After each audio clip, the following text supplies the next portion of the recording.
welcome to Servants of the Lord Ministries.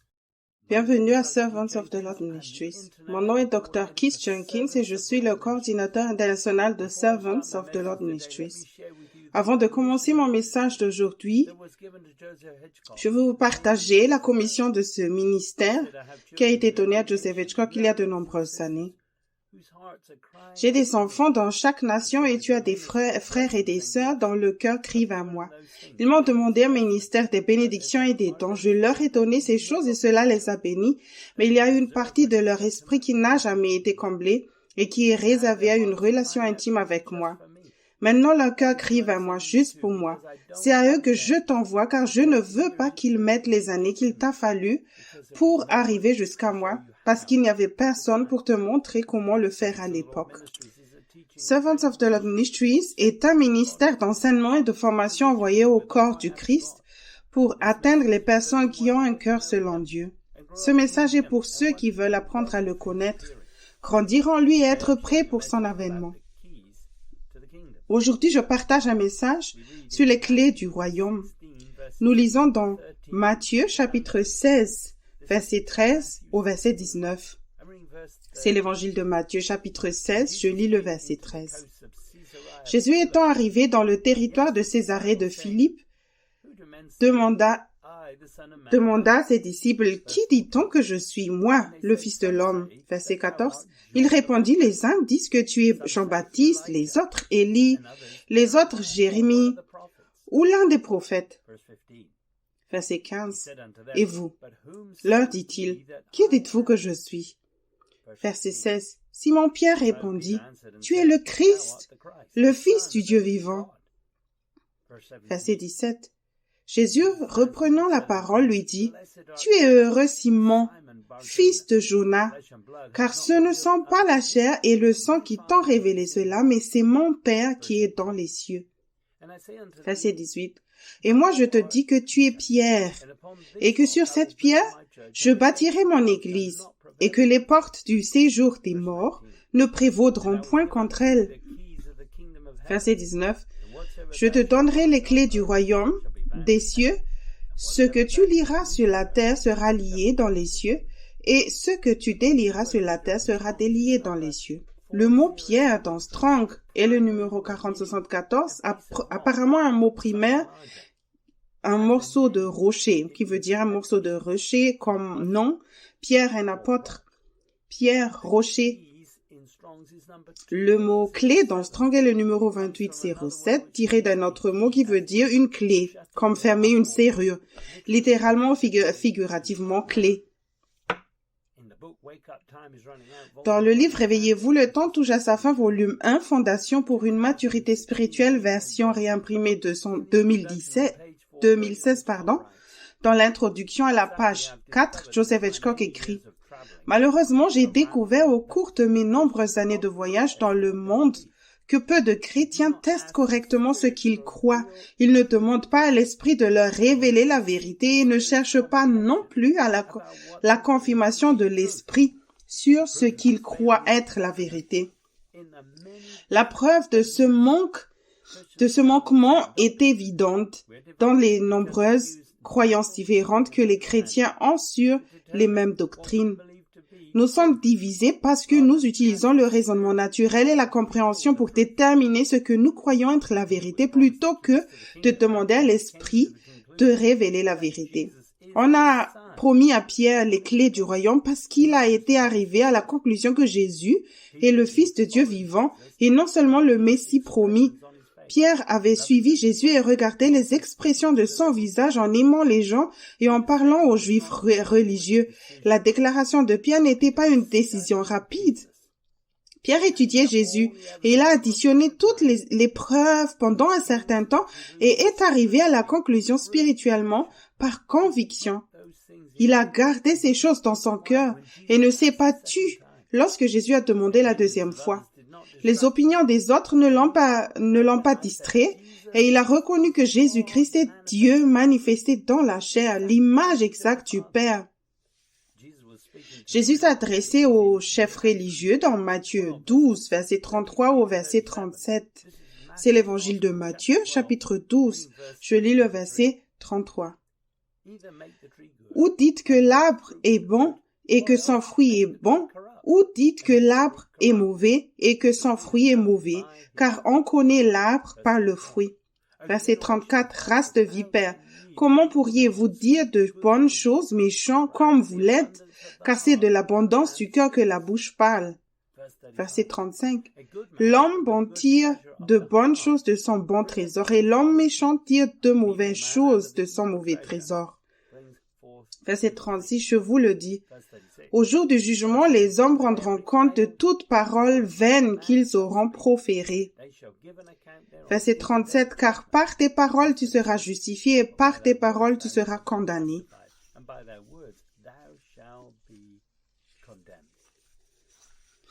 Jésus a appelé les chefs religieux des vipères parce qu'ils utilisaient la connaissance de la loi et leur entendement pour dire toutes les bonnes choses.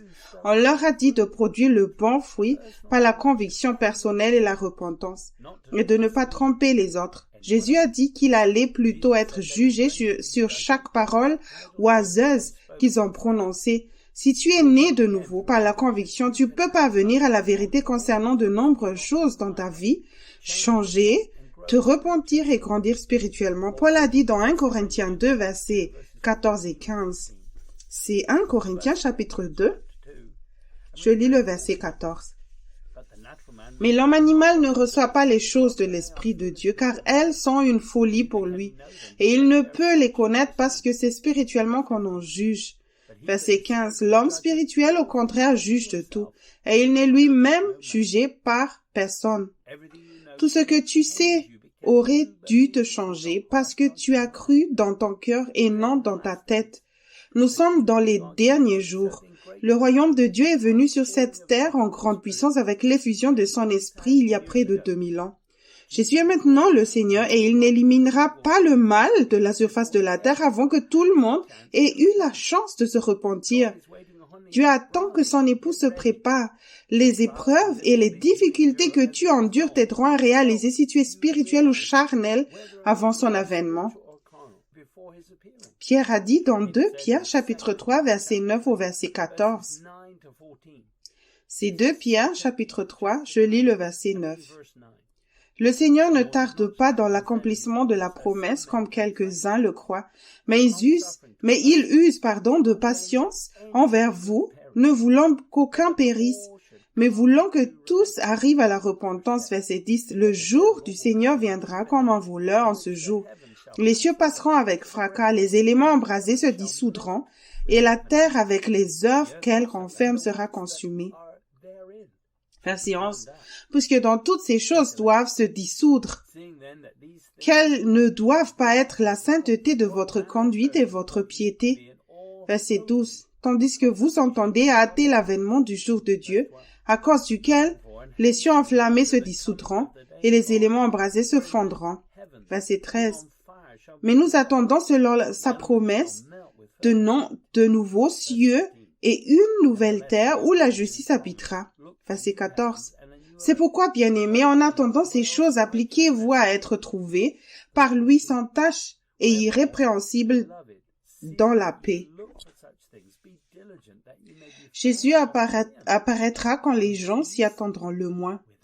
Ce sera lorsqu'ils seront en train de manger et de boire en pensant que ce monde va redevenir ce qu'il était avant le Covid.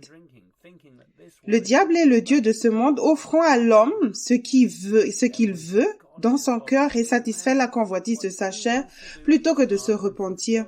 Dieu a envoyé des messagers de repentance encore et encore pour établir l'équilibre.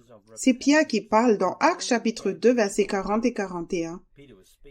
C'est Actes chapitre 2, je lis le verset 40. Et par plusieurs autres paroles, il les conjurait et les exhortait disant, sauvez-vous de cette génération perverse. Verset 41. Ceux qui acceptèrent sa parole furent baptisés, et en ce jour-là, le nombre des disciples s'augmenta d'environ 3000 âmes. Ces Juifs qui ont reçu avec joie le message de Pierre et ont fait l'expérience d'une conviction personnelle étaient prêts à se repentir de toutes les œuvres religieuses mortes et pas seulement du fait qu'ils avaient crucifié Christ personnellement. Ils étaient prêts à ne plus céder à la vieille nature, à la mettre au tombeau et à revêtir Christ. Ils étaient prêts à confesser publiquement qu'ils avaient rejeté l'enseignement de Jésus parce qu'ils aimaient les mensonges plutôt que la vérité. Nous lisons dans Jean chapitre 3, verset 19 au verset 21. C'est l'évangile de Jean chapitre 3, je lis le verset 19. Et ce jugement, c'est que la lumière étant venue dans le monde, les hommes ont préféré les ténèbres à la lumière parce que leurs œuvres étaient mauvaises. Verset 20. Car quiconque fait le mal est la lumière et ne vient point à la lumière de peur que ses œuvres ne soient dévoilées. Verset 21. Mais celui qui agit selon la vérité vient à la lumière afin que ses œuvres soient manifestées parce qu'elles sont faites en Dieu. Tout le monde subira le jugement pour ne pas être venu à la lumière. La conviction est une bénédiction pour reconnaître la vérité que tu peux d'abord appliquer à ta propre vie. Si tu utilises ta propre pensée pour comprendre les choses de Dieu, ta vie ne changera pas. Et les connaissances que tu as acquises par ton propre raisonnement feront en fait obstacle à la repentance. Tu t'es peut-être repenti des mauvaises œuvres dues à l'accomplissement de la convoitise de la chair, mais une repentance profonde est nécessaire pour vivre dans la lumière. Salomon a dit dans Proverbe 14, verset 12 au verset 18. Proverbe 14, commençons par le verset 12. Telle voie paraît droite à un homme, mais son issue c'est la voie de la mort. Verset 13. Au milieu même du rire, le cœur peut être affligé, et la joie peut finir par la détresse. Verset 14.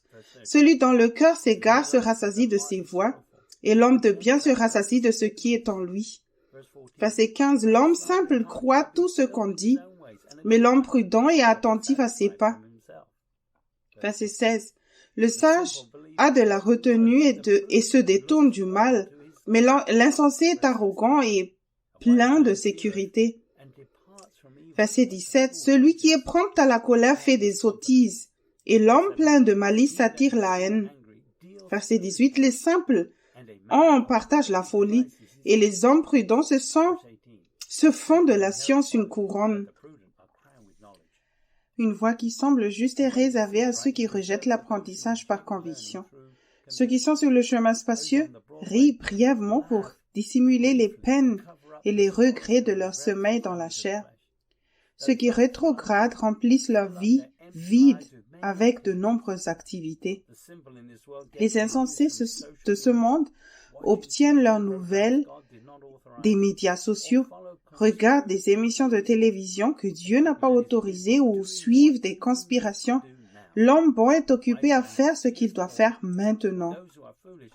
L'homme sage craint le Seigneur, mais ceux qui sont insensés s'empêtrent à nouveau dans le monde.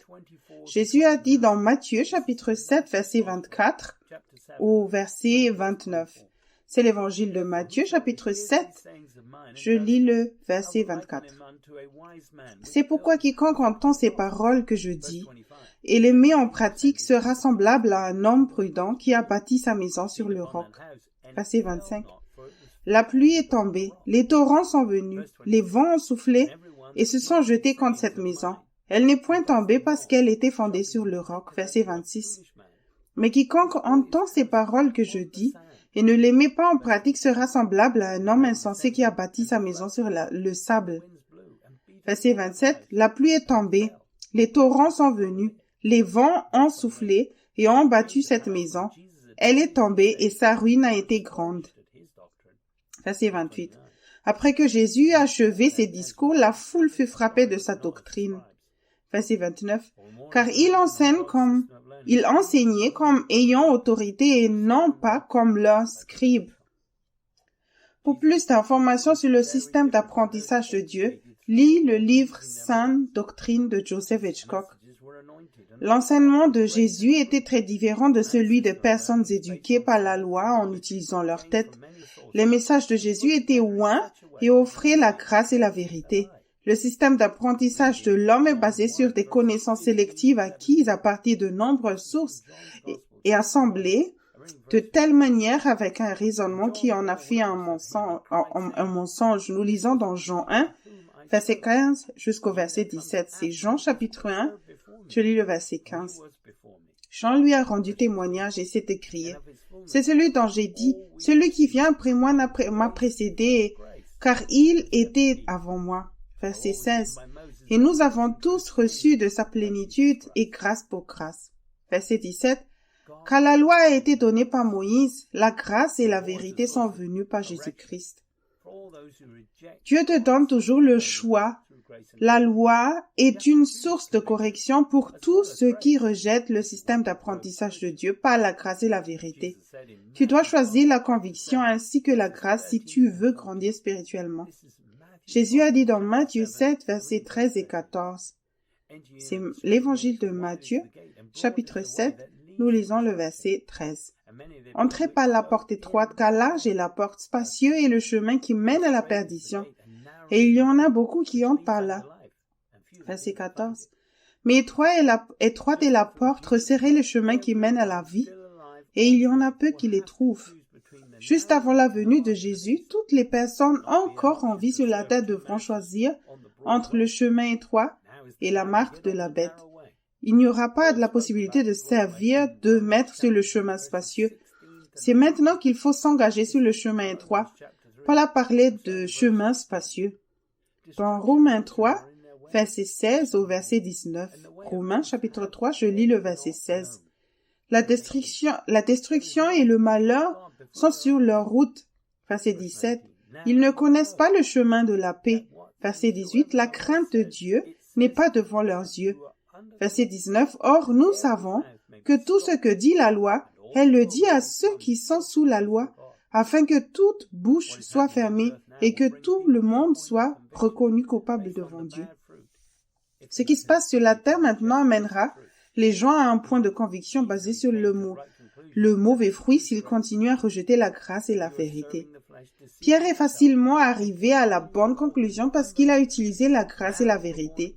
Si tu sers la chair, que tu te trompes toi-même et que tu continues à marcher comme un incroyant maintenant que tu es né de nouveau, la loi te montrera que tu as rejeté la grâce et la vérité. Salomon a dit dans Proverbe 16, verset 2, jusqu'au verset 7, Proverbe 16, commençons par le verset 2. Toutes les voies de l'homme sont pures à ses yeux, mais celui qui pèse les esprits, c'est l'Éternel. Verset 3, recommande à l'Éternel tes œuvres et tes projets réussiront. Verset 4, l'Éternel a tout fait pour un but, même le méchant pour le jour du malheur. Verset 5, tout cœur hautain est en abomination à l'Éternel, certes, il ne restera pas impuni. Verset 6, par la bonté et la fidélité, on expie l'iniquité, et par la crainte de l'Éternel, on se détourne du mal. Verset 7, quand l'Éternel approuve les voies d'un homme, il dispose favorablement à son égard même ses ennemis. Les sages s'éloignent du mal par la conviction et la crainte du Seigneur. Ils s'humilient et admettent que Dieu est aux commandes et que le jour du jugement arrive bientôt. Ta foi devrait fonctionner comme si Christ régnait maintenant en recevant ses commandements et ses instructions quotidiennes. Tu ne te préoccupes pas de ce que font les autres, mais seulement de ce que tu dois faire maintenant pour servir dans son royaume. Pierre a dit dans 1 Pierre 4, verset 16 au verset 19. Je lis 1 Pierre, chapitre 4, commençant par le verset 16. Mais si quelqu'un souffre comme chrétien, qu'il n'en ait point honte, et que plutôt il glorifie Dieu à cause de ce nom. Verset 17. Car c'est le moment où le jugement va commencer par la maison de Dieu. Or, si c'est pour nous qu'il commence, quelle sera la fin de ceux qui n'obéissent pas à l'évangile de Dieu? Verset 18. Et si le juste se sauve avec peine, que deviendront l'impie et le pécheur? Verset 19. Ainsi que ceux qui souffrent selon la volonté de Dieu remettent leur âme au fidèle Créateur en faisant ce qui est bien. Sans une profonde repentance, le monde ne cessera jamais d'écouter le Dieu de ce monde, car ils sont sages à leurs propres yeux. Même lorsque les autres servent le diable, tu peux toujours obéir. Jésus a dit dans Matthieu 7, verset 15 au verset 19. C'est l'évangile de Matthieu, chapitre 7, je lis le verset 15. Gardez-vous des faux prophètes. Ils viennent à vous en vêtements de brebis, mais au-dedans ce sont des loups ravisseurs. Verset 16. Vous les reconnaîtrez à leurs fruits, cueillant des raisins sur des épines ou des figues sur des chardons. Tout bon arbre porte de bons fruits, mais le mauvais arbre porte de mauvais fruits. Verset 18. Un bon arbre ne peut porter de mauvais fruits, ni un mauvais arbre porter de bons fruits. Verset 19. Tout arbre qui ne porte pas de bons fruits est coupé et jeté au feu. Ceux qui sont entrés dans le chemin étroit ont le bon fruit. Si tu utilises ta pensée pour prendre des décisions, tu es toujours le Seigneur de ta propre vie. Les dirigeants d'église qui utilisent leur pensée pour le confort de leur chair et qui disent aux autres de faire de même devront se repentir ou périr. Jésus a dit dans Matthieu 18, verset 3 et verset 4. C'est l'évangile de Matthieu, chapitre 18, je lis le verset 3. Et dit, « Je vous le dis en vérité, si vous ne vous convertissez et si vous ne devenez comme les petits-enfants, vous n'entrerez pas dans le royaume des cieux. C'est pourquoi quiconque se rendra humble comme ce petit enfant sera le plus grand dans le royaume des cieux. » Comme un petit enfant, laisse-le décider de ce dont tu as besoin et ce dont tu n'as pas besoin dans cette vie. Le chemin étroit est une vie de pression qui n'a aucun sens pour la pensée charnelle, mais c'est le meilleur moyen de se préparer au royaume de Dieu. Pour vivre sur le chemin étroit et être heureux, tu dois continuer à demander à Dieu ce qu'il faut faire en toutes choses et le laisser répondre à tes besoins. Paul a dit dans Hébreux 6, verset 1. C'est Hébreux 6, je lis le verset 1. C'est pourquoi laissons les éléments de la parole de Christ tendant à ce qui est parfait, sans poser de nouveau le fondement du renoncement aux œuvres mortes. Certains restent bloqués en suivant les principes de la doctrine de Christ et ne passent pas ensuite à la perfection. Pour te repentir des œuvres mortes, tu dois apprendre à entendre sa voix de manière continue. Si tu recommences à faire les œuvres de la chair, bonnes ou mauvaises, tu ne t'es pas repenti des œuvres mortes. Pour faire des œuvres mortes, tu dois prendre le contrôle de la seigneurie pour le confort de ta chair et te mettre sur le chemin spacieux. Si tu es né de nouveau, revêt-toi d'humilité en mettant le Christ. Pierre a dit dans 1 Pierre 5, verset 5 au verset 7. C'est 1 Pierre, chapitre 5, je lis le verset 5. De même, vous qui êtes jeunes, soyez soumis aux anciens, et tous dans vos rapports mutuels revêtez-vous l'humilité, car Dieu résiste aux orgueilleux, mais il fait grâce aux humbles. Verset 6. Humiliez-vous donc sous la puissante main de Dieu, afin qu'il vous élève au temps convenable. Verset 7. Et déchargez-vous celui de tous vos soucis, car lui-même prend soin de vous.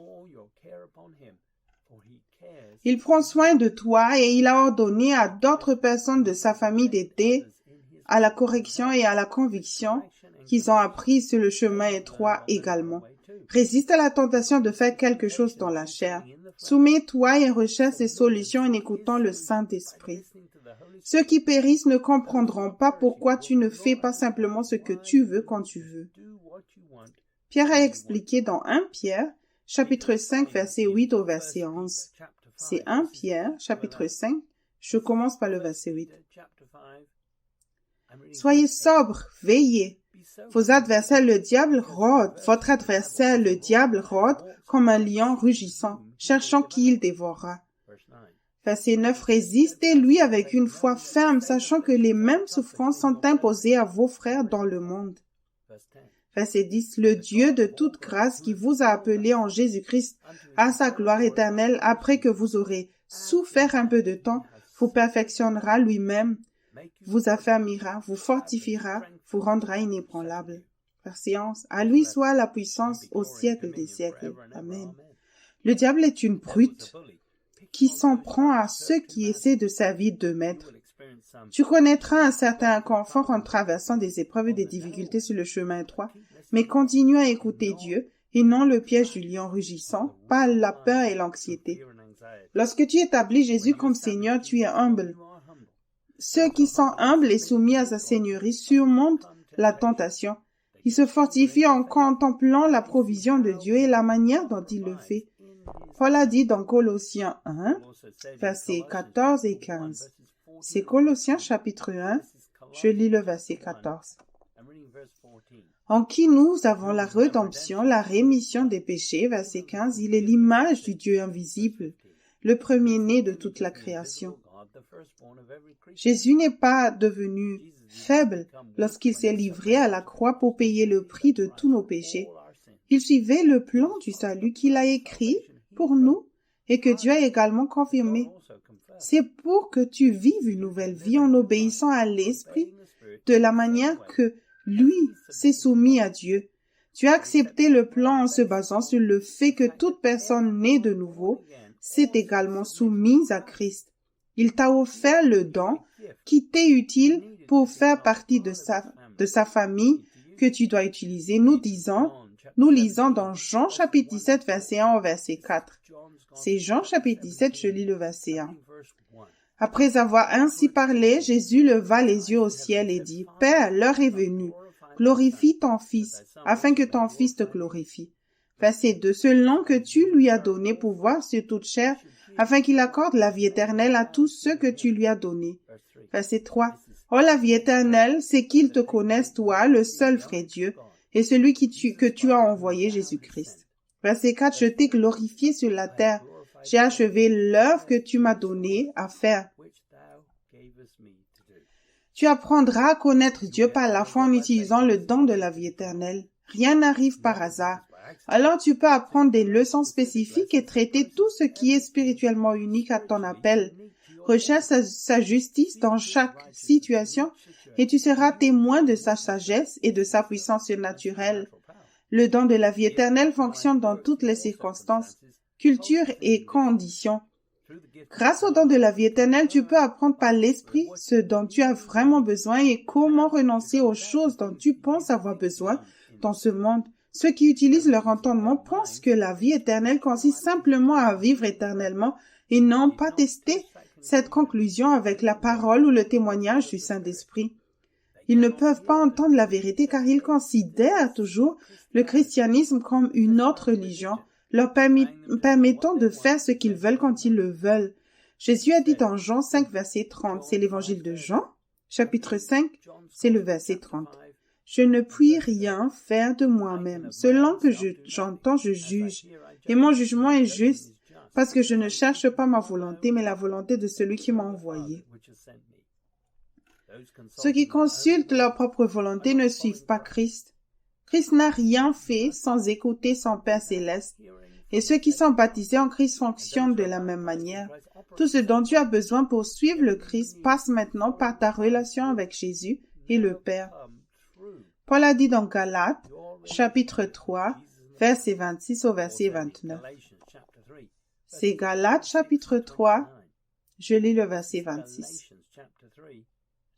« Car vous êtes tous fils de Dieu par la foi en Jésus-Christ. » Verset 27. « Vous tous qui avez été baptisés en Christ, vous avez revêtu Christ. » Verset 28. « Il n'y a plus ni juif ni grec. Il n'y a plus ni esclave ni libre. Il n'y a plus ni homme ni femme, car tous vous êtes un en Jésus-Christ. » Verset 29. « Et si vous êtes à Christ, vous êtes donc la postérité d'Abraham, héritier selon la promesse. » Ceux qui ont revêtu le Christ ne se préoccupent pas de ses ancêtres pour savoir s'ils sont des racines juives ou grecques et ne s'appuyant pas sur sa propre compréhension en Christ. Tu es plus grand qu'un juif qui utilise la loi ou qu'un grec qui utilise son propre raisonnement. Paul a dit dans Galates 4, versets 6 et 7. C'est Galates, chapitre 4. Je lis le verset 6. « Et parce que vous êtes fils, Dieu a envoyé dans nos cœurs l'esprit de son Fils, lequel crie « Abba, Père » Verset 7. « Ainsi, tu n'es plus esclave, mais fils. Et si tu es fils, tu es aussi héritier par la grâce de Dieu. » Dans le livre Éveillé, le temps touche à sa fin, volume 1, Fondation pour une maturité spirituelle, au chapitre 4 sur Comprendre ton salut par Joseph Hitchcock, aux pages 66 jusqu'aux pages 70. Ces points qui sont contenus dans ton salut sont cités. Tu as reçu le don de la vie éternelle. le Saint-Esprit est devenu ton consolateur et ton enseignant. Tu as été purifié de toute iniquité. Tu as été justifié par la foi en lui. Ton esprit a été scellé par le Saint-Esprit. Tu es entré dans la présence de Dieu. Et tu as reçu une nouvelle nature. Les choses anciennes ont commencé à passer, et voici que toutes les choses ont commencé à devenir nouvelles. Tu es tombé amoureux du Seigneur. Tu es né dans la famille de Dieu. Tu as reçu le pouvoir de devenir un enfant de Dieu. Tu as reçu la puissance du Saint-Esprit et tu as reçu l'opportunité de vivre dans le royaume de Dieu maintenant. Ne te laisse pas intimider par ceux qui ont des connaissances mondaines ou une confiance dans la chair. Tu dois comprendre ton salut.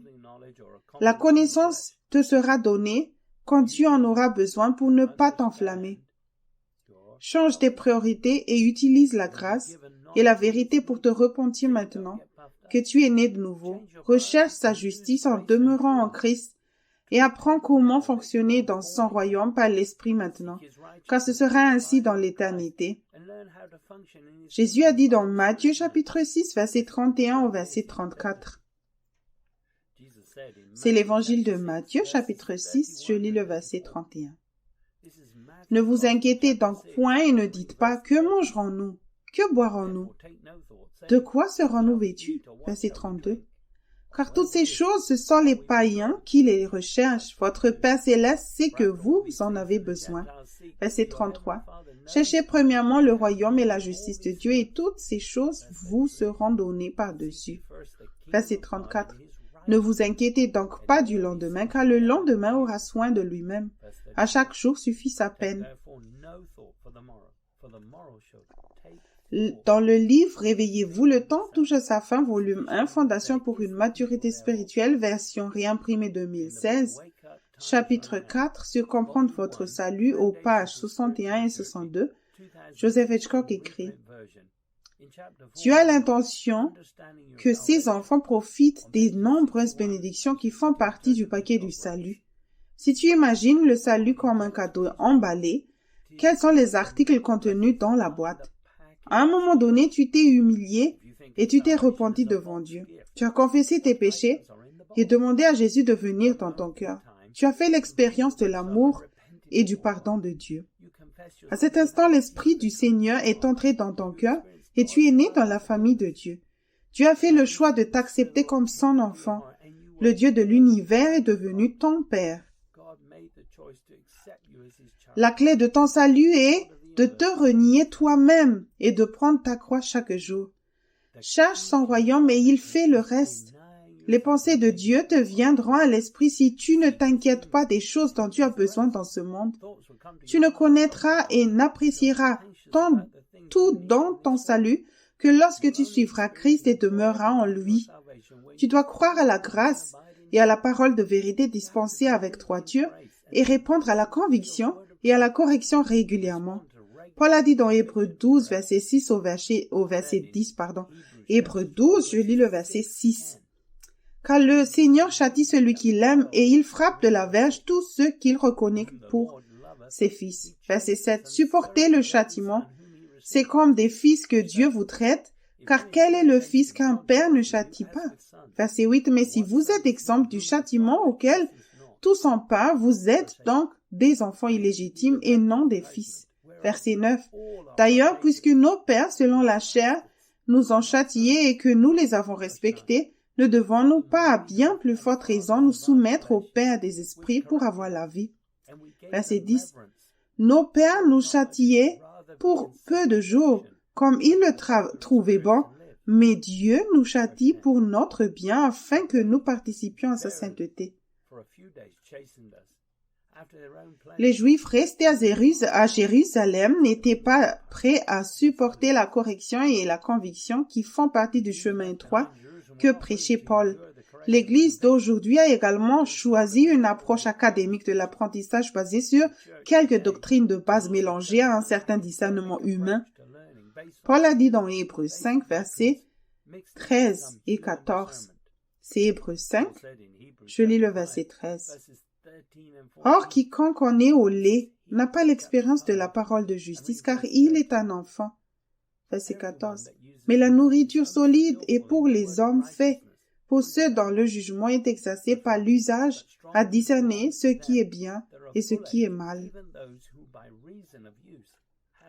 Paul avait lui-même participé à la persécution et écrivait maintenant aux convertis juifs qui n'avaient pas été dispersés pour leur expliquer qu'ils étaient encore des bébés en Christ.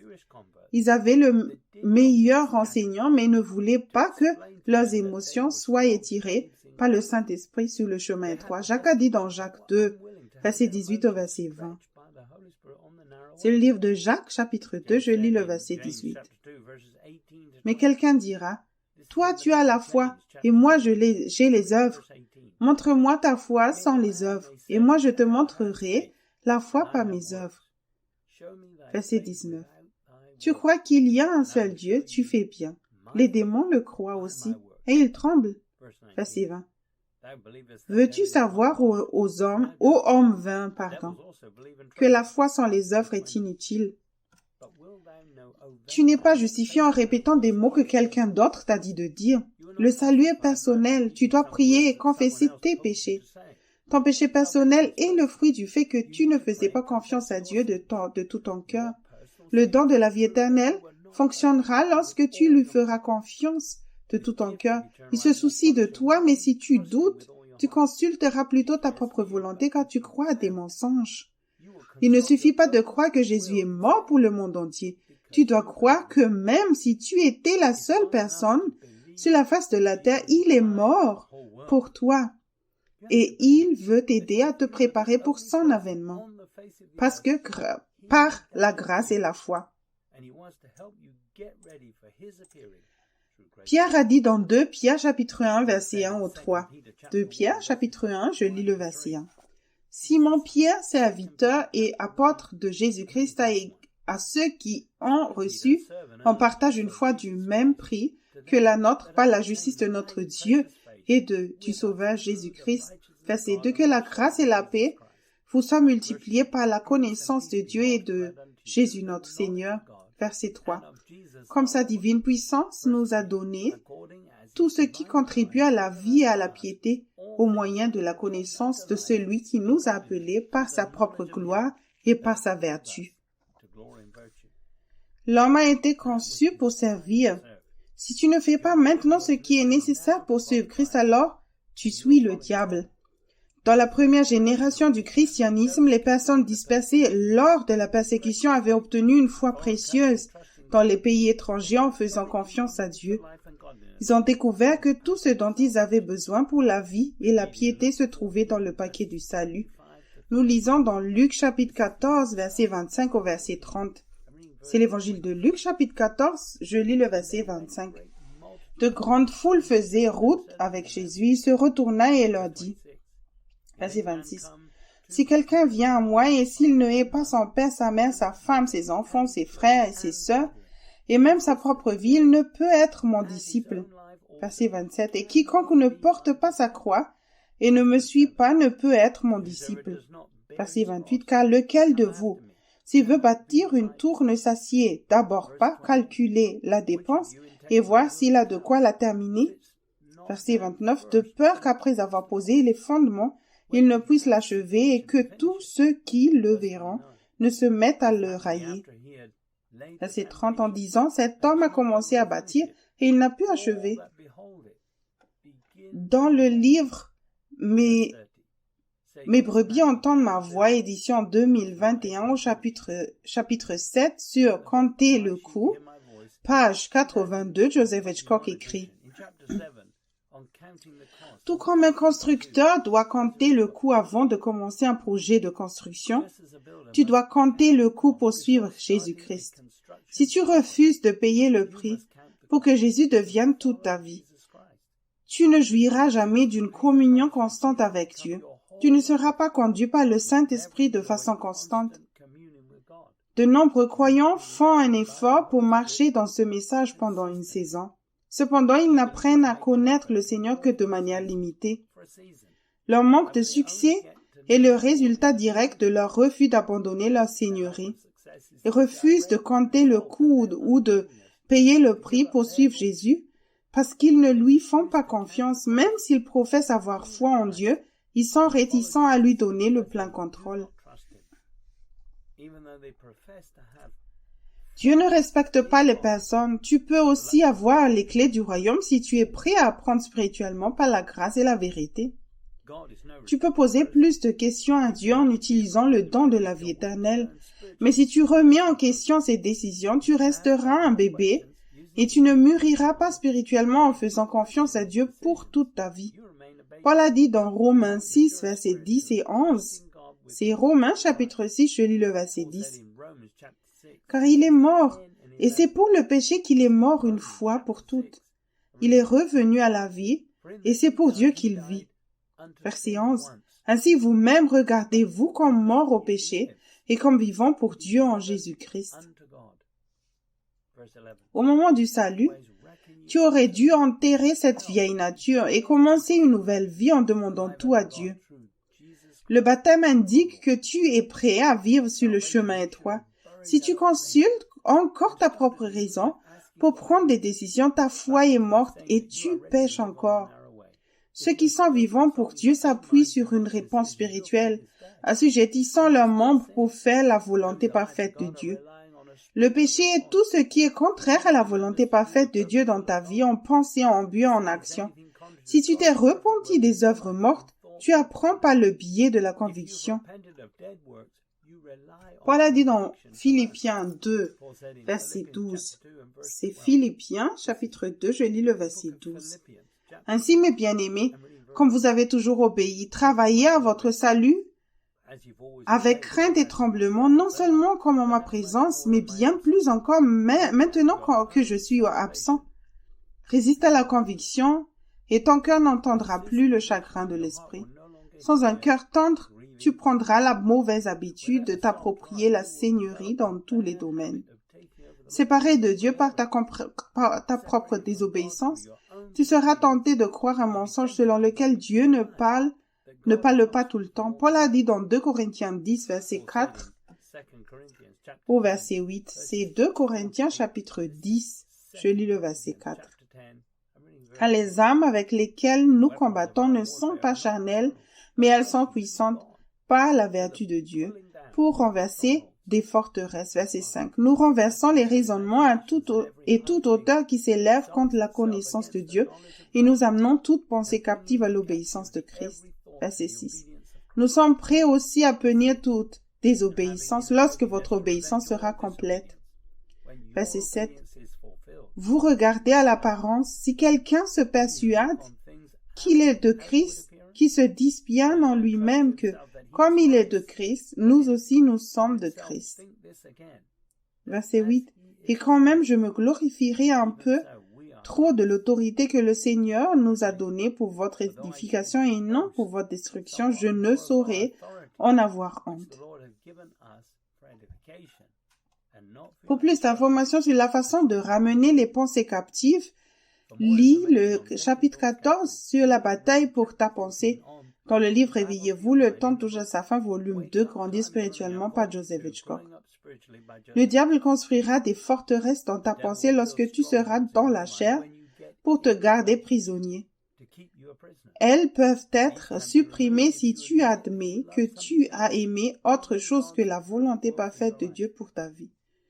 Les leçons que tu apprends, grâce à une profonde repentance, tu peux les confesser et les transmettre aux autres. Si tu aimes la vérité et ne t'offusques pas ou ne résistes pas à la conviction, tu grandiras dans la grâce et la vérité. Tu ne pourras pas éliminer les forteresses et grandir spirituellement en utilisant ta tête.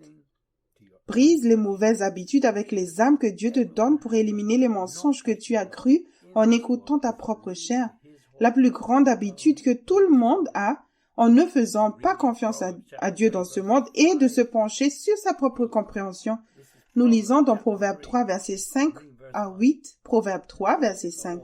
Confie-toi en l'Éternel de tout ton cœur et ne t'appuie pas sur ta sagesse. Reconnais-le dans toutes tes voies et il aplanira tes sentiers. Verset 7. Ne sois point sage à tes propres yeux. Crains l'Éternel et détourne-toi du mal. Verset 8. Ce sera la santé pour tes muscles et un rafraîchissement pour tes os. Prends captive les pensées et laisse Dieu déposer des pensées en toi pour te diriger par la foi. Il ramène les pensées en toi par le Saint-Esprit. Ceux qui sont spirituels reconnaissent la vérité par l'Esprit et appliquent d'abord ce qu'ils apprennent dans leur vie. Paul a dit dans Hébreux 6, versets 11 et 12. Hébreux 6, verset 11.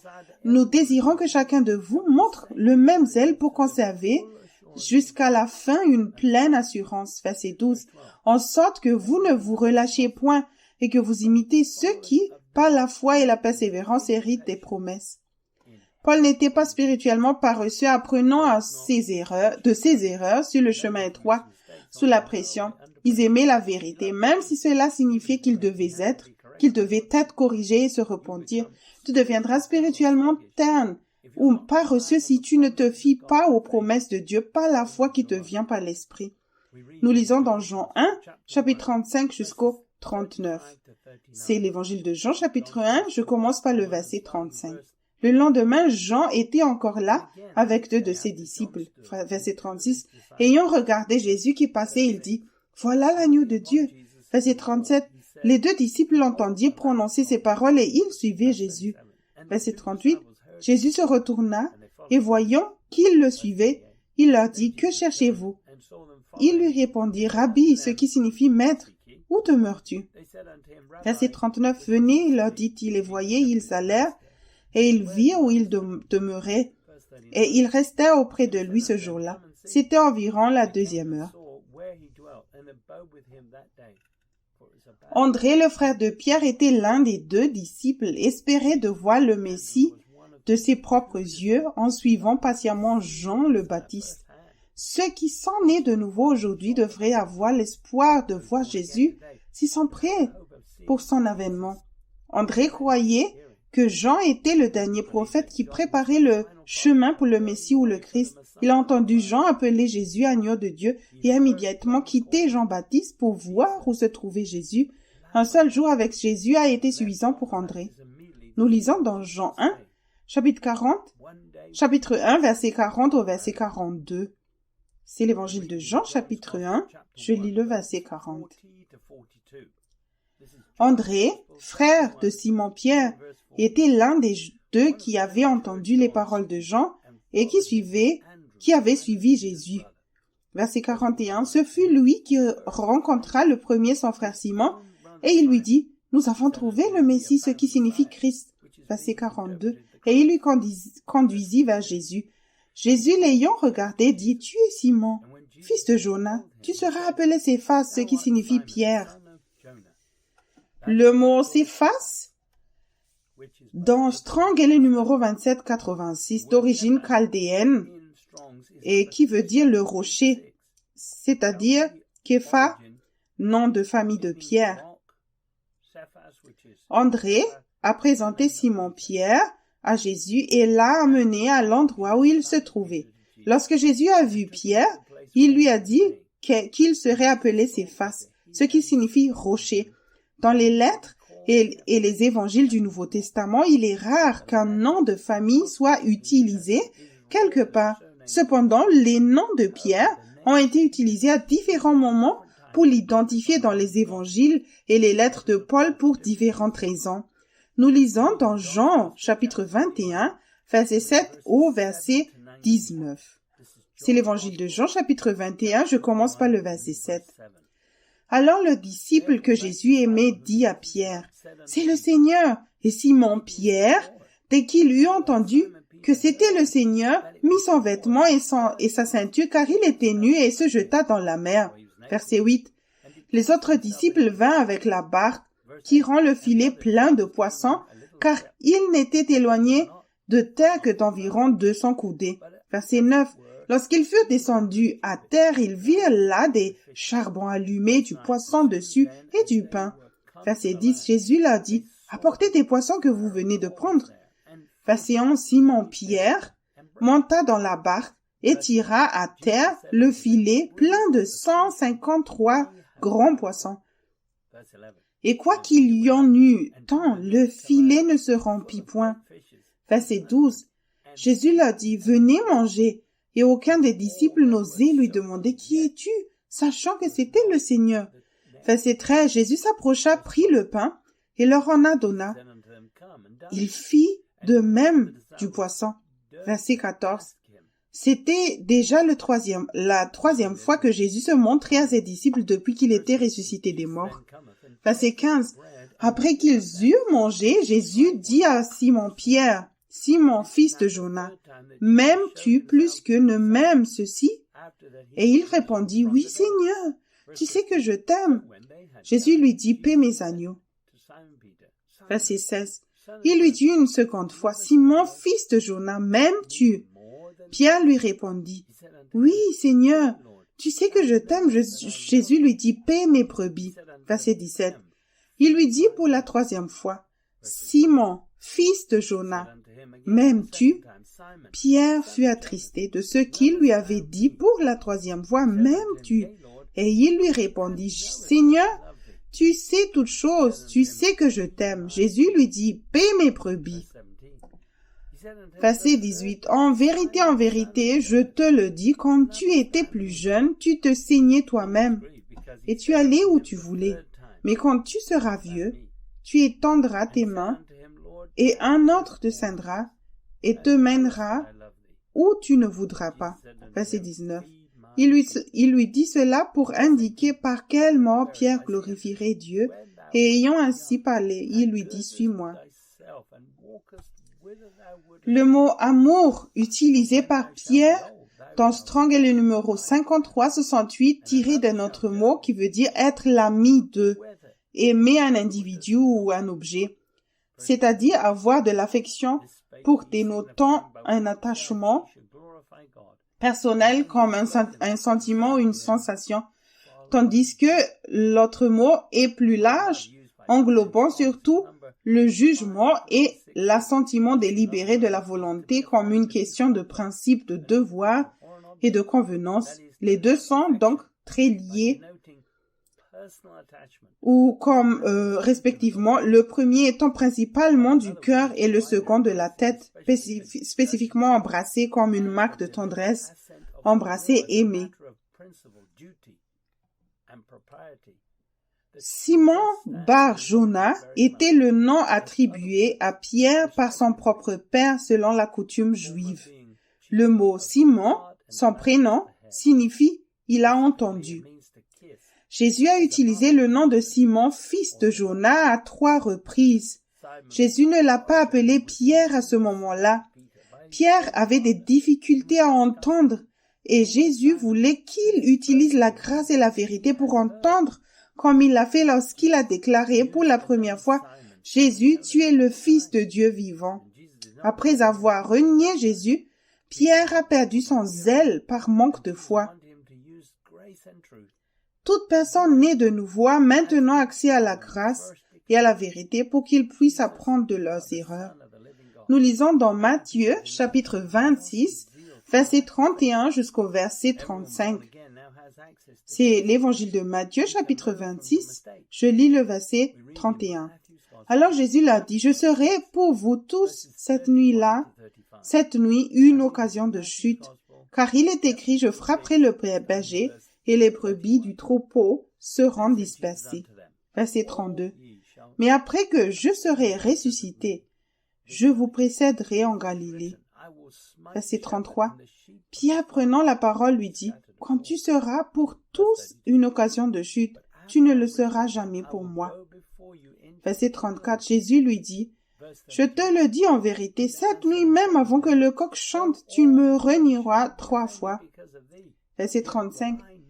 Pierre lui répondit, « Quand il me faudrait mourir avec toi, je ne te renierai pas. » Et tous les disciples dirent la même chose. Pierre semblait être plus fidèle lorsque le reste des disciples étaient dispersés, mais il n'écoutait pas à ce moment-là. Les actions de Pierre étaient vaines et inutiles. Jésus savait que Pierre allait échouer. Jésus n'a jamais demandé à Pierre de le suivre physiquement jusqu'à la croix, mais plutôt de suivre ses enseignements en renonçant à lui-même et en prenant sa croix chaque jour. Paul a dit dans Romains 10, versets 1 et 2. C'est Romains, chapitre 10. Je lis le verset 1. Frères, le vœu de mon cœur et ma prière à Dieu pour eux, c'est qu'ils soient sauvés. Verset 2. Je leur rends le témoignage qu'ils ont du zèle pour Dieu, mais sans intelligence. Si tu n'es pas toi-même sur le chemin étroit, tu ne peux aider personne d'autre. Nourris les agneaux ou les brebis.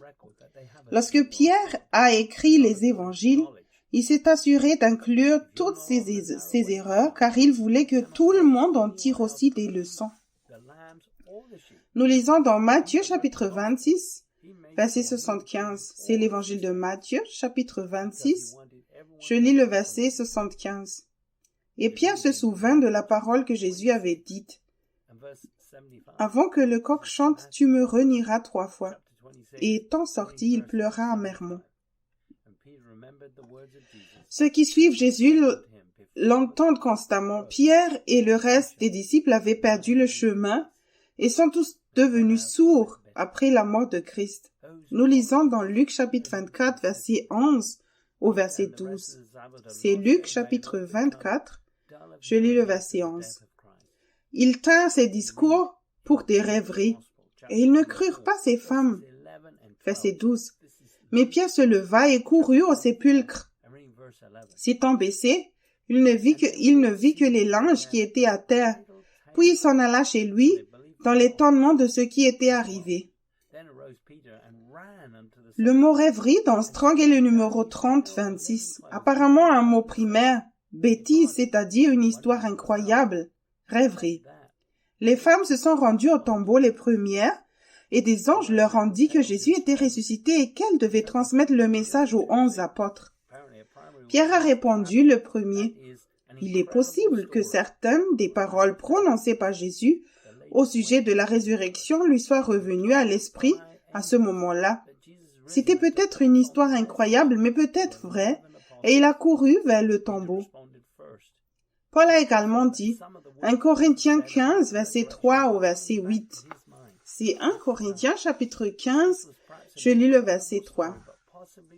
Je vous ai enseigné avant tout, comme je l'avais aussi reçu, que Christ est mort pour nos péchés, selon les Écritures. Verset 4. Qu'il a été enseveli et qu'il est ressuscité le 3e jour, selon les Écritures. Verset 5. Et qu'il est apparu à ses faces puis aux 11.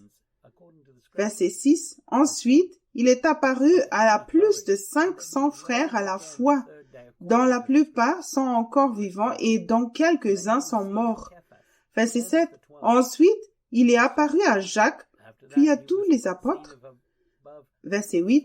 Après eux tous, il m'est aussi apparu à moi comme à l'avorton.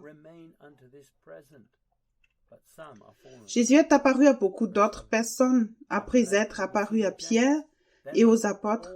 Jésus est même apparu à son propre demi-frère.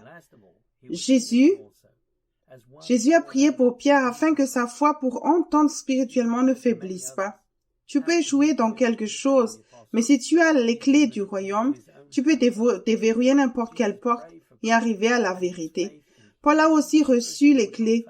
Lorsque Jésus l'a corrigé sur le chemin de Damas, il n'y avait pas de condamnation et il a commencé à apprendre par la grâce et la vérité. Avant de retourner au ciel, Jésus a donné la responsabilité de l'évangile à certaines personnes qu'il avait connues personnellement. Ceux à qui il est apparu sont appelés pères dans l'épître de Jean. Nous lisons dans 1 Jean chapitre 2 verset 14. Je vous ai écrit père, parce que vous avez connu celui qui est dès le commencement. Je vous ai écrit jeunes gens, parce que vous êtes forts et que la parole de Dieu demeure en vous et que vous avez vaincu le malin. La foi de Pierre n'a pas failli malgré la tentation d'abandonner. Pierre avait besoin de connaître la raison de son échec. Il était sur sa propre mission, pas sur la mission de Dieu. Il a également dû subir une correction avec le reste des disciples. Nous lisons dans Marc chapitre 16, verset 14, C'est l'évangile de Marc, chapitre 16, je lis le verset 14. Enfin, il apparut aux 11, pendant qu'ils étaient à table, et il leur reprocha leur incrédulité et la dureté de leur cœur, parce qu'ils n'avaient pas cru ce qu'il avait vu ressusciter. Lorsque tu fais quelque chose dans la chair, ton cœur s'endurcit. Même après avoir été corrigé par Jésus, Pierre est retourné à sa pêche et a prétendu qu'il suivait toujours Jésus. Ne te trompe pas en te trouvant des excuses pour retourner à des choses que tu n'as pas besoin de refaire. Dans la Bible vivante, Jean 21, verset 15 au verset 17 dit: Après le petit déjeuner, Jésus a dit à Simon-Pierre: Simon, fils de Jean, m'aimes-tu plus que les autres? Oui, a répondu Pierre, tu sais que je suis ton ami. Alors nourris mes agneaux, lui a dit Jésus. Jésus a répété la question. Simon, fils de Jean, m'aimes-tu vraiment? Oui, Seigneur, a dit Pierre, tu sais que je suis ton ami. Alors prends soin de mes brebis, dit Jésus. Il lui a demandé une fois de plus, Simon, fils de Jean, es-tu seulement mon ami? Pierre a été attristé par la façon dont Jésus a posé la question cette troisième fois. Seigneur, tu connais mon cœur, tu sais ce que je suis, a-t-il dit. Jésus a dit, alors nourris mes petits brebis. Comment répondrais-tu à ces trois questions de Jésus?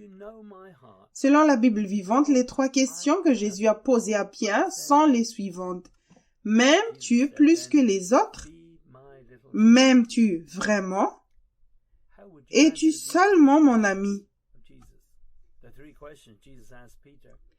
Pierre a dit à Jésus, je suis un ami affectueux ou un compagnon pour toi, mais il souffrait encore de culpabilité. Il ne s'était pas repenti profondément et endurait encore la tristesse du monde. Pierre est tombé dans le piège du diable en essayant de prouver qu'il aimait Jésus plus que tous les autres disciples en suivant Jésus physiquement. Pierre n'avait pas assimilé le fait qu'il avait renié le Seigneur 3 fois en écoutant sa propre chair par l'orgueil. Maintenant, il essayait de vaincre la chair et le diable. Nous lisons dans Apocalypse 12, verset 11. C'est Apocalypse chapitre 12, je lis le verset 11. Ils l'ont vaincu à cause du sang de l'agneau et à cause de la parole de leur témoignage. Ils n'ont pas aimé leur vie jusqu'à craindre la mort. Tu es appelé à être connu comme Christ, mais tu dois être fidèle à la vérité et à la conviction que tu reçois, pas à tes propres idées de ministère. Pierre s'est vu promettre les clés du royaume parce qu'il a été fidèle à la conviction qu'il a reçue et a tout confessé à ses compagnons d'armes. Jésus a dit dans Matthieu 7, verset 21. C'est l'évangile de Matthieu, chapitre 7, je lis le verset 21. Ceux qui me disent Seigneur, Seigneur n'entreront pas tous dans le royaume des cieux, mais celui-là seul qui fait la volonté de mon Père qui est dans les cieux. Ceux qui ne sont pas entrés dans le royaume céleste maintenant servent le diable, se trompent eux-mêmes et poursuivent des intérêts mondains. Ils peuvent avoir une connaissance des Écritures et connaître Dieu, mais s'ils connaissaient Jésus personnellement, ils seraient déjà le Seigneur fonctionnel de leur vie par l'Esprit. Jésus a poursuivi dans Matthieu 7, versets 21 et 23. C'est l'évangile de Matthieu, chapitre 7, je lis le verset 22. Plusieurs me diront ce jour-là, Seigneur, Seigneur, n'avons-nous pas prophétisé par ton nom? N'avons-nous pas chassé des démons par ton nom? Et n'avons-nous pas fait beaucoup de miracles par ton nom? Verset 23. Alors je leur dirai ouvertement, je ne vous ai jamais connu, retirez-vous de moi, vous qui commettez l'iniquité. Le diable a aidé l'Église à produire des leaders que les gens veulent aujourd'hui. Cela inclut ceux qui ressemblent à des superstars. Ce ne sont pas des diamants, mais des contrefaçons fabriquées par le diable, comme le zirconium, sans aucun défaut et poli. Tu peux avoir la grâce de Dieu, mais la façon dont tu utilises cette grâce te définit. Tu peux atteindre la perfection en te repentant des œuvres mortes. Utilise la grâce pour obtenir plus de vérité et plus de révélation afin d'être fidèle jusqu'à la fin. Dans la chambre haute, Jésus parlait à ses disciples. Nous lisons dans Jean chapitre 14, verset 23 au verset 25. C'est Jean chapitre 14, je lis le verset 23. Jésus lui répondit, « Si quelqu'un m'aime, il gardera ma parole, et mon Père l'aimera, nous viendrons à lui et nous ferons notre demeure chez lui. » Verset 24. « Celui qui ne m'aime pas ne garde point mes paroles, et la parole que vous entendez n'est pas de moi, mais du Père qui m'a envoyé. » Verset 25. « Je vous ai dit ces choses pendant que je demeure avec vous. » L'amour de Dieu est plus qu'une simple connaissance amicale. Ceux qui aiment Jésus ne s'écartent pas de ses paroles. Ils font l'expérience de Jésus et du Père en eux par l'Esprit qui installe leur trône également. Ils ne sont pas parfaits, mais ils apprennent de leurs erreurs. Le royaume de Dieu est ici par l'Esprit et il peut aussi être en toi personnellement avec Jésus et le Père qui te meurt lorsque tu fais de Jésus le Seigneur opérationnel de ta vie. Nous lisons dans Luc chapitre 17, versets 20 et 21. C'est l'évangile de Luc chapitre 17, je lis le verset 20.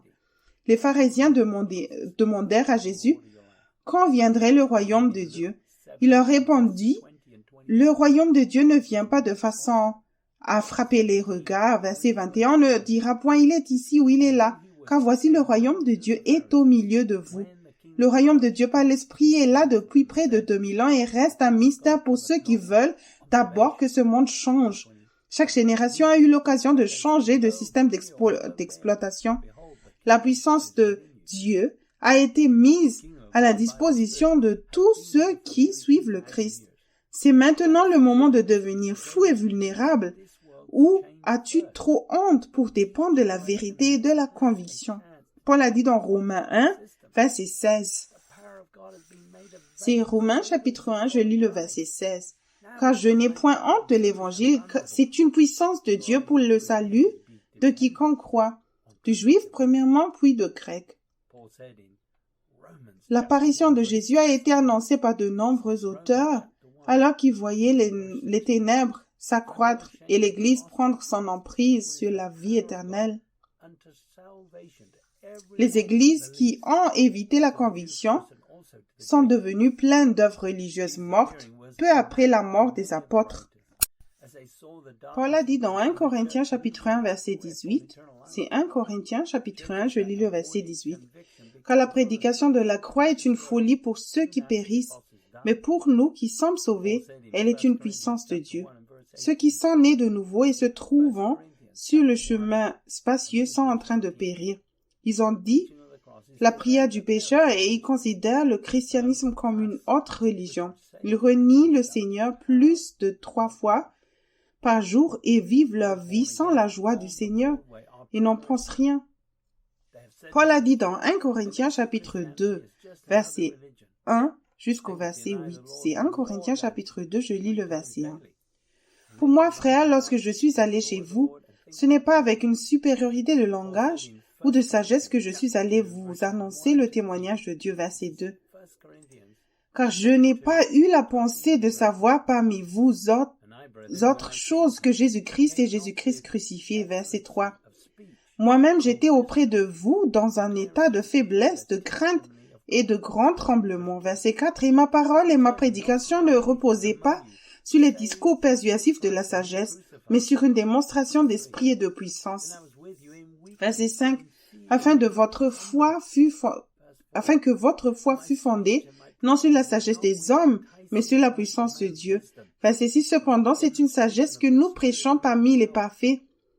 Sagesse qui n'est pas de ce siècle, ni des chefs de ce siècle, qui vont être anéantis. Verset 7. Nous prêchons la sagesse de Dieu, mystérieuse et cachée, que Dieu avait, avant les siècles, avait destinée pour notre gloire. Verset 8. Sagesse qu'aucun des chefs de ce siècle n'a connue, car s'ils l'eussent connu, ils n'auraient pas crucifié le Seigneur de gloire.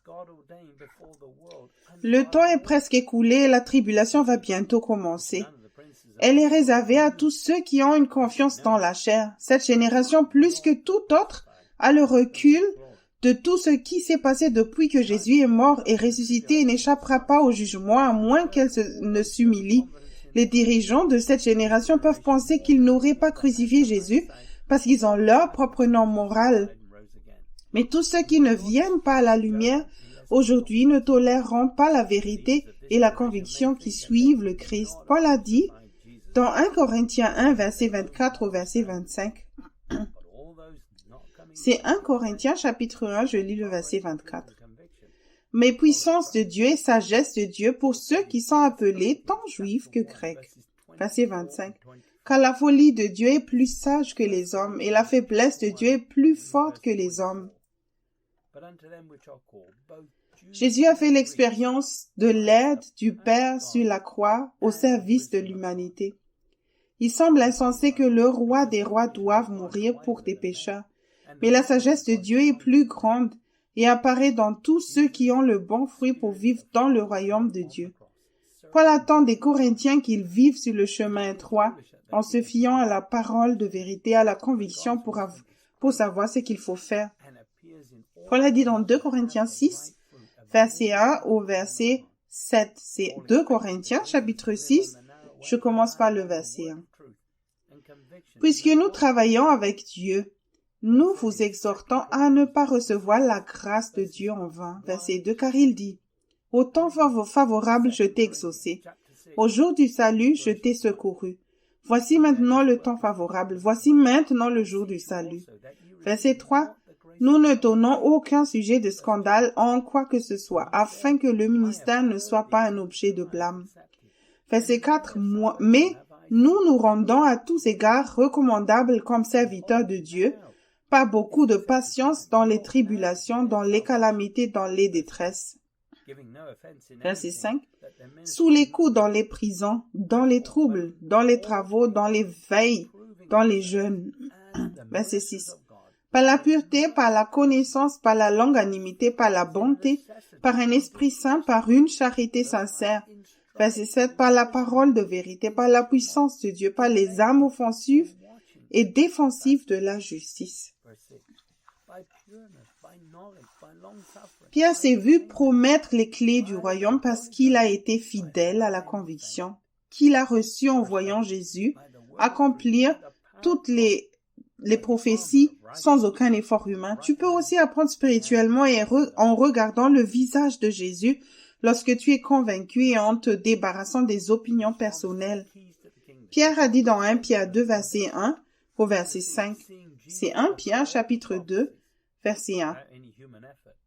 Rejetant donc toute malice et toute ruse, la dissimulation, l'envie et toute médisance. Verset 2. Désirez comme des enfants nouveau-nés le lait spirituel et pur, afin que par lui, vous croissiez pour le salut. Verset 3.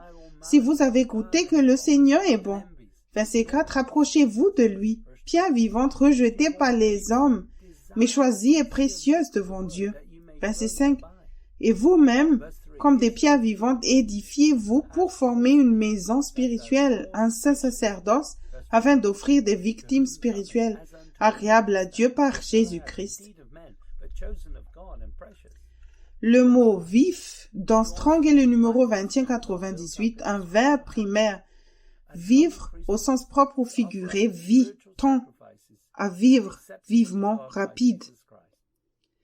Pierre voulait que l'Église soit des pierres vivantes. Il lui a été donné le nom de Pierre, une pierre vivante, parce qu'il était comme un petit enfant qui apprenait les leçons de base par conviction quand il a commencé. Jésus est la pierre vivante de Dieu car il n'a jamais rien fait sans la direction du Père. Jésus a prouvé que l'humanité pouvait surmonter le péché lorsqu'elle était tentée en écoutant et en obéissant. Ceux qui sont vifs savent qu'il y a le pardon au nom de Jésus. Tu ne seras pas léthargique spirituellement si tu es doué pour la repentance. Au contraire, tu seras vif et désireux d'aller à la racine de ton péché avec l'aide de Dieu. Au moment où tu es né de nouveau, tu aurais dû goûter au fait que le Seigneur est miséricordieux.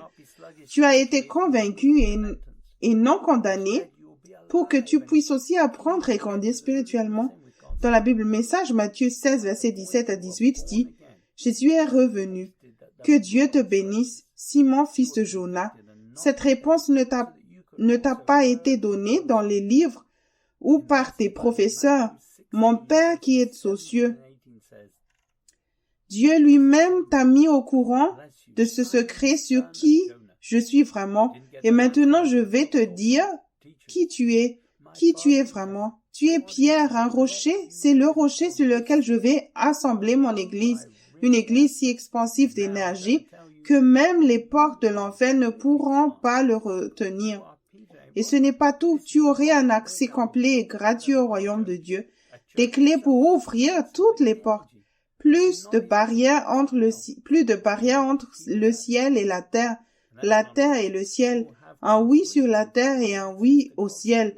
Un non sur la terre et un non au ciel. Dans la Bible amplifiée édition classique, Matthieu 16, verset 19 dit « Je te donnerai les clés du royaume des cieux, et tout ce que tu liras, c'est-à-dire déclarer impropre et illicite sur la terre doit être ce qui est déjà lié dans les cieux, et tout ce que tu délieras, déclaré licite sur la lettre doit être ce qui est déjà délié dans les cieux. » Pierre ne cherchait pas d'excuses pour faire ce qu'il voulait.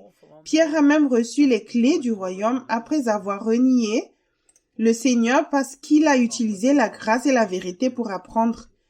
Nous lisons dans Matthieu chapitre 16, verset 23 au verset 28. C'est l'évangile de Matthieu chapitre 16, verset 23. Mais Jésus se retournant dit à Pierre, « Arrière de moi, Satan. Tu mets en scandale, car tes pensées ne sont pas les pensées de Dieu, mais celles des hommes. » Verset 24. Alors Jésus dit à ses disciples, « Si quelqu'un veut venir après moi, qu'il renonce à lui-même, qu'il se charge de sa croix et qu'il me suive. » Verset 25. « Car celui qui voudra sauver sa vie la perdra, mais celui qui la perdra à cause de moi la trouvera. » Verset 26. « Et que servirait-il à un homme de gagner tout le monde s'il perdait son âme? Ou que donnerait un homme en échange de son âme? » Verset 27. « Car le Fils de l'homme doit venir dans la gloire de son Père avec ses anges, et alors il rendra à chacun selon ses œuvres. » Verset 28. « Je vous le dis en vérité, quelques-uns de ceux qui sont ici ne mourront point qu'ils n'aient vu le Fils de l'homme venir dans son règne. » Les églises savent qu'elles doivent perdre leur liberté personnelle en suivant Jésus. Ceux qui ne veulent pas renoncer à leur propre seigneurie perdent leur direction et leur objectif. Si tu deviens un robot pour Jésus, tu perds ton âme corrompue, mais tu gagnes une nouvelle âme vivante à la place. Tu auras la paix et la joie en permanence en vivant dans son royaume. Lorsque Jésus a mentionné la souffrance, quelque chose a fait surface en Pierre. Assure-toi de bien comprendre que Jésus est venu apporter une épée et non la paix. Pierre est devenu une nouvelle personne et tu le peux aussi par la repentance. Changer ton nom ne te donnera pas une nouvelle identité intérieure. Peut-être ne crois-tu pas que la nature divine est venue dans la chair. Pierre n'a pas eu honte de l'enseignement de Jésus car il croyait dans son cœur que Jésus était le Fils de Dieu vivant. Nous lisons dans Luc chapitre 19, verset 36 au verset 40. C'est l'évangile de Luc chapitre 19, je lis le verset 36. Quand il fut en marche, les gens étendirent leurs vêtements, sur le chemin. Verset 37. Et lorsque déjà il approchait de Jérusalem, vers la descente de la montagne des Oliviers, toute la multitude des disciples saisis de joie se mit à louer Dieu à haute voix pour tous les miracles qu'ils avaient vus. Verset 38, il disait, « Béni soit le roi qui vient au nom du Seigneur, paix dans le ciel et gloire dans les lieux très hauts. » Verset 39, quelques pharisiens du milieu de la foule dirent à Jésus, « Maître, reprends tes disciples. » Verset 40, et il répondit, « Je vous le dis, s'ils se taisent, les pierres crieront. » Il y a une grande différence entre le ministère de Jésus et ceux qui servent les normes et les règlements en réprimandant les disciples qui font simplement ce que Dieu leur a dit de faire. Si tu es encore sur le chemin spacieux, il est temps de changer, de te préparer pour son avènement. Pierre n'a pas compris que les chefs religieux se trompaient eux-mêmes et empêchaient les autres d'entrer dans le royaume. Pierre a reçu la capacité au sens propre ou au figuré d'aider ceux-là parce qu'il était humble. Il n'avait pas peur de partager ses erreurs dans les évangiles en essayant de suivre Christ. Les clés du royaume ont été données à Pierre non pas parce qu'il était un rocher, mais parce qu'il fonctionnait de la même manière que le royaume des cieux aujourd'hui. Nous lisons dans Ésaïe 55, verset 3. Ésaïe, chapitre 55, verset 3. Prêtez l'oreille et venez à moi, écoutez et votre âme vivra.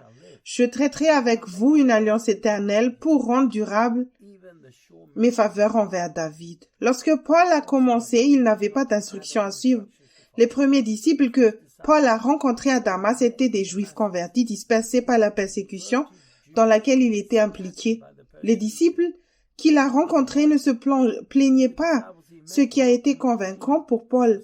Les gens d'aujourd'hui veulent un manuel d'instruction pour tout comprendre avec leurs pensées plutôt que d'apprendre rapidement dans des circonstances humbles. Dans le royaume, tu dois mettre de côté tes propres agendas et ta malice pour entendre ce que Dieu dit. L'esprit humain a la capacité d'entendre les pensées de Dieu une par une pour que tu puisses être un pratiquant de cette parole sans comprendre tout le plan de Dieu. Jacques a dit dans Jacques 1, verset 22 au verset 25. C'est Jacques, chapitre 1, je lis le verset 22. Mettez en pratique la parole et ne vous bornez pas à l'écouter en vous trompant vous-même par de faux raisonnements. Verset 23. Car si quelqu'un écoute la parole et ne la met pas en pratique, il est semblable à un homme qui regarde dans un miroir son visage naturel. Verset 24. Et qui après s'être regardé s'en va et oublie aussitôt quel il était, mais celui qui aura plongé les regards dans la loi parfaite, la loi de la liberté, et qui aura persévéré, n'étant pas un auditeur oublieux, mais se mettant à l'œuvre, celui-là sera heureux dans son activité. Si tu veux entendre, apprendre et connaître et suivre Jésus, alors je te recommande ce livre, Mes brebis, entendre ma voix de Joseph Hitchcock. Si tu veux prendre un nouveau départ et te trouver sur le chemin étroit, semer dans l'esprit tous les jours, expérimenter le plein salut et la liberté, grâce à une repentance régulière, alors je te conseille le livre Réveillez-vous, le temps touche à sa fin, volume 1, Fondation pour une maturité spirituelle de Joseph Hitchcock. Si tu veux grandir spirituellement, ne pas avoir l'esprit du monde et parvenir à maturité, je te conseille le livre Réveillez-vous, le temps touche à sa fin, volume 2, Grandir spirituellement de Joseph Hitchcock. N'accepte pas une version contrefaite du christianisme basée sur des œuvres mortes, religieuses où tu n'as pas à te renier quotidiennement et à prendre ta croix. Tu dois t'assurer de t'engager sur le chemin étroit. Le chemin spacieux qui mène à la destruction est attrayant. On l'annonce par un panneau indicateur disant « Le paradis par ici » et de nombreuses personnes bien intentionnées fréquentant l'église sont sur ce chemin spacieux. Si tu sais que tu as résisté à la vérité et que tu veux apprendre, que tu savoir pourquoi, je peux te recommander le livre La prison dorée, édition révisée de Joseph Hitchcock. Aujourd'hui, j'ai partagé sur un message les clés du royaume. Tu as besoin de devenir comme un petit enfant. Tu dois accepter en avance ce que Dieu met au-devant de toi. Il t'aime. Il connaît la fin dès le début. Il connaît ce qui est dans ton cœur, juste comme il connaissait ce qui était dans le cœur de Pierre. Mais il voulait que Pierre connaisse ce qu'il avait dans son propre cœur et Jésus veut aussi que tu connaisses ce qui est dans le tien. Il veut que tu regardes profondément dans ce miroir, ce dont Jacques en a parlé, non juste pour regarder ce qui brille là-dedans, mais de bien regarder et trouver quelles lois et règles dirigent ta vie. Quels sont les choix que tu as faits qui n'étaient pas de Dieu? Dieu t'aime et il sait ce que tu dois faire comme prochain pas. Tu dois juste lui faire confiance. Il est ton Père céleste et tu as la possibilité de communiquer avec lui, de le connaître et le laisser faire le travail. Tu es vraiment spécial aux yeux de Dieu. Ma prière pour toi aujourd'hui est de lui faire confiance dans tout ce que tu traverses, dans toutes ces épreuves et les difficultés que tu fais face, peu importe la raison, Elles sont là pour t'amener à être là où tu dois être en très peu de temps. Je crois cela. Je veux prier avec toi. Je veux que tu acceptes ce que Dieu veut faire dans ta vie et que tu laisses Dieu faire et lâche prise. Père Céleste, tu connais les gens qui écoutent ce message. Tu leur parles à travers ces versets, à travers ce message qu'ils ont écouté. Père, tu les as déjà commencé ton œuvre en eux par la conviction. Ma prière maintenant est qu'ils étudient ces choses que tu leur as montrées par ce message et qu'ils se répandent totalement afin qu'ils soient prêts pour le jour de ton avènement. Dans le nom précieux de Jésus. Amen. Que Dieu te bénisse. Merci d'avoir écouté. Tu trouveras un résumé des Écritures utilisées dans le message aujourd'hui sous la vidéo, soit par écrit, soit par un lien vers un site web. Nos coordonnées suivront à la fin de ce message. On aimerait entendre de ta part. Que Dieu te bénisse et merci d'avoir écouté.